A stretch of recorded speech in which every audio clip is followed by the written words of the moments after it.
በአራቱም አቅጣጫ ውጥረት በበዛበት መሪዎች በጥላቻ አይን በሚተያዩበት በዚህ አስቸጋሪ ወቅት እንደ አሜሪካው ፕሬዝዳንት ዶናልድ ትራምፕና እንደ እስራኤሉ ጠቅላይ ሚኒስትር ቤንያሚን ኔታንያሁ የተወዳጁ የሚግባቡና የሚተባበሩ ያለው አይመስልም ነበር። ነገር ግን ሚኒስትሮች ጋር ሲወጡና የግል ፍላጎቶችና ዓላማቸው ሲፈተሽ በመካከላቸው ያልተገመተ ክፍተት መፈጠሩ አልቀረም። ጦርነቱን በአንድ አሰላለፍና በጋራ ክንድ የጀመሩት ሁለቱ መሪዎች ዛሬ ላይ ቆመው የሚያዩት ነገር ለየግል መሆኑን በግልጽ እያሳዩ ነው። ትራምፕ እስራኤል በኢራን ከሚደገፈው የሊባኖሱ ወታደራዊ ቡድን ሄዝቦላ ጋር የምታደርገውን ጦርነት ወደ ሊባኖስ ዋና ከተማ ቤይሩት እንዳታስፋፋ በይፋ አስጠንቅቀው ነበር።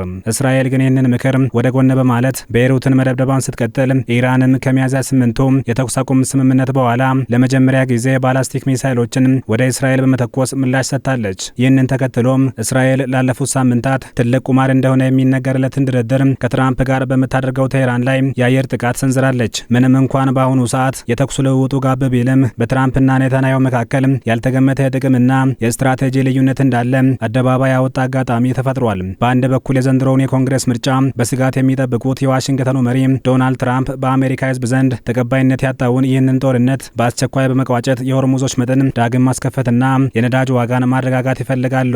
ኢራን በበኩሏ ለማንኛውም ዲፕሎማሲያዊ ስምምነት የሊባኖሱ ውጊያ ሙሉ የተኩስ አቁም እንዲደረስበት በቅድመ ሁኔታነት አስቀምጣለች።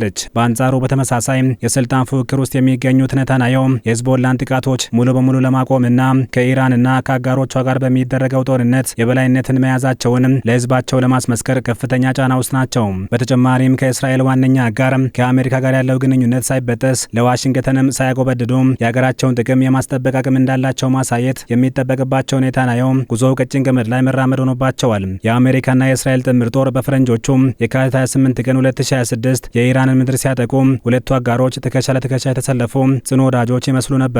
በወቅቱ ጠቅላይ ሚኒስትር ኔታንያሁ ዓላማቸው እስላማዊቷን ሪፐብሊክ ወታደራዊ አቅም ማዳከም፣ የኒውክሌርና የባላስቲክ ሚሳይል ፕሮግራሟን ማጥፋት እንዲሁም ስርዓቱን ሙሉ በሙሉ መገርሰስ እንደሆነ ገልጸው ነበር። ትራምፕም በበኩላቸው በዚያ የመጀመሪያው የኃይል ውርጅብኛቸው የኢራን የበላይ መሪ መገደላቸውን በይፋ በማወጅ ህዝቡ ሀገሩን ዳግም በእጁ እንዲያስገባ ጥሪ አቅርበው ነበር። ነገር ግን ጊዜ እያለፈ ሲሄድ የሁለቱ መሪዎች የውስጥ ፍላጎት መፋለስ ጀመረ።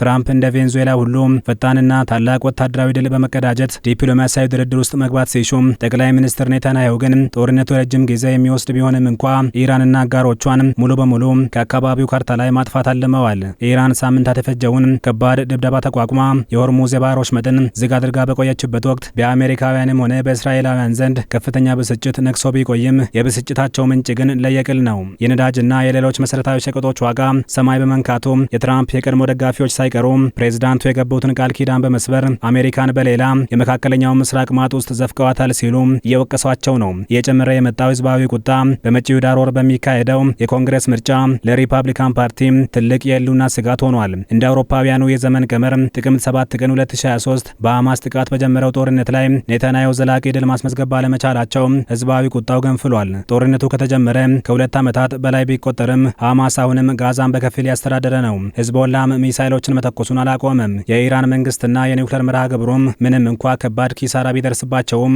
አሁንም ድረስ ህልውናቸው እንደቀጠለ እስራኤላውያንን አስከፍቷል። በሁለቱ መሪዎች መካከል የነበረው ስውር ፍላጎት መጋጨት ፍንትው ብሎ የታየው በሊባኖስ ምድር ላይ ነው። ምንም እንኳን የተለያዩ የተኩስ አቁም ሀሳቦች ቢሰሙም በእስራኤልና በሄዝቦላ መካከል ያለው ውጊያ አሁንም እንደቀጠለ ነው። ኢራን ሊባኖስ በማንኛውም ቀጠናዊ ስምምነት ውስጥ እንድትካተት የምትፈልግ ሲሆን ትራምፕም ስምምነቱን ለማሳካት ሲሉ ይህንን የኢራን ፍላጎት የተቀበሉት ይመስላል። ኢራን እስራኤል በሊባኖስ ላይ የምታደርገውን ጥቃት ካላቆመች ቴል አቪቭን ከመምታት እንደማትመለስ አሳስባለች።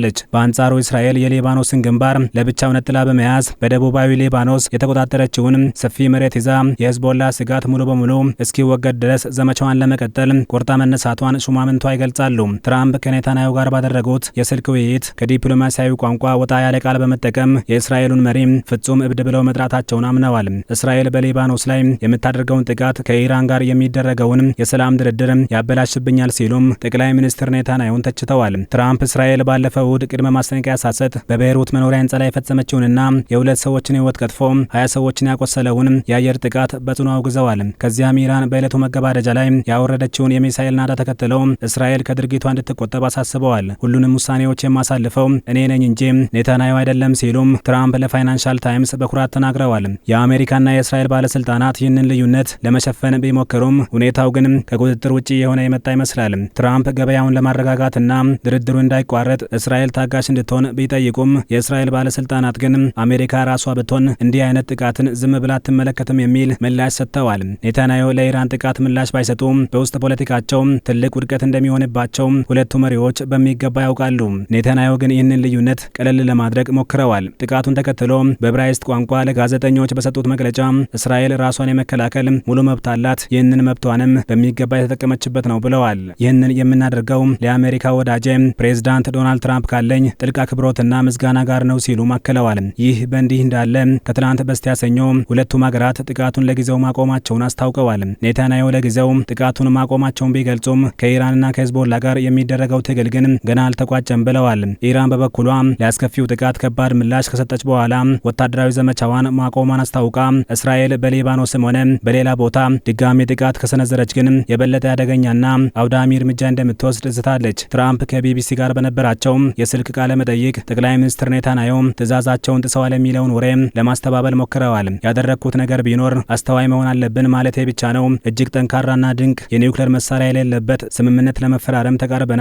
በብዙ ማስተዋል አለብን። ሁሉም ነገር ሰላም ነበር። እኔ ለቢቢ አንድ ነገር ካልኩት ያደርገዋል ብለዋል። ነገር ግን ፕሬዝዳንት ትራምፕ ከቢቢሲ ጋር ካደረጉት ቃለ መጠይቅ ጋር በሚጋጭ ሁኔታ ለአክሲዮስ በሰጡት ቃለ መጠይቅ ቢቢ ለሚሏቸው ኔታንያሁ ጥንቃቄ ብታደርግ ይሻላል፣ ካልሆነ ግን በቅርቡ ብቻዬን ትቀራለህ ሲሉ ወታደራዊ እርዳታቸውን ሊያቋርጡ እንደሚችሉ ማስጠንቀቂያ ያዘለ መልእክት ልከዋል። ከትላንት በስቲያ ሰኞ እስራኤል በዶናልድ ትራምፕ ላይ ያመፀች በሚመስል መልኩ በኢራን ላይ የሰነዘረችው ድንገተኛ ጥቃት በሰላም ድርድሩ ጠረጴዛ ዙሪያ የራሷ ወንበር እንዲኖራት ለማድረግ የወሰደችው ስትራቴጂካዊ እርምጃ እንደሆነ የዕብራይስጥ ዩኒቨርሲቲ ወታደራዊ ታሪክ ምሁሩ ዳኒ ኦርባች ይናገራሉ።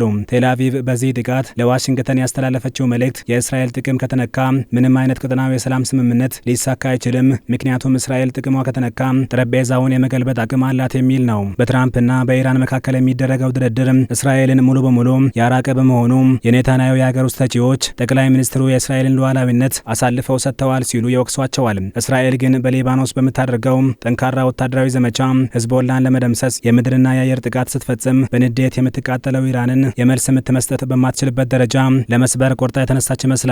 ትራምፕ የሰላሙ ስምምነት በመጨረሻው ምዕራፍ ላይ እንደሚገኝና የሆርሙዝ ወሽመጥ በ2 ወይም በ3 ቀናት ውስጥ ሊከፈት እንደሚችል ቢገልጹም ከኔታንያሁ ጋር የገቡበት ስትራቴጂካዊ ሽኩቻ ግን በመካከለኛው ምስራቅ ምድር ላይ ያለውን የጦርነት ደመና ይበልጥ ያጠቆረው ነው።